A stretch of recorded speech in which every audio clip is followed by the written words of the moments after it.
তিনটি রোগ হলে বুঝবেন আপনি জান্নাতি। অর্থাৎ তিনটি রোগ যদি আপনার হয় তাহলে মনে করবেন আল্লাহ পাক রব্বুল আলামিন আপনাকে ভালোবাসেন, আপনাকে মহব্বত করেন। যাদেরকে আল্লাহ তাআলা ভালোবাসেন, মহব্বত করেন, তাদেরকে আল্লাহ তাআলা বিভিন্নভাবে পরীক্ষা করেন। তার ভিতরে একটা পরীক্ষা হচ্ছে অসুস্থতার নিয়ামত দিয়ে আল্লাহ তাআলা পরীক্ষা করেন। মনে রাখবেন, সুস্থতাও আল্লাহর নিয়ামত, অসুস্থতাও আল্লাহর নিয়ামত। আমরা অসুস্থ হয়ে গেলে অনেক সময় আল্লাহকে অভিযোগ করে বসে, আল্লাহ আমার কি দোষ ছিল? কত মানুষ সুদ খায়, ঘুষ খায়, তার কোনো সমস্যা হয় না, আল্লাহ তুমি শুধু আমাকে দেখো, খবরদার এরকম অভিযোগ করবেন না।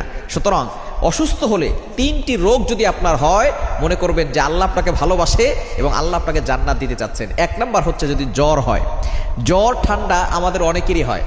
একবার নবীজি সাল্লাল্লাহু আলাইহি সাল্লামের জামানায় কয়েকজন সাহাবী বসা, নবী সাল্লাল্লাহু আলাইহি সাল্লাম বলতেছেন, একজন সাহাবী বলতেছেন আমার খুব জ্বর হয়েছে, অনেক সাহাবী বলতেছেন আমারও জ্বর হয়।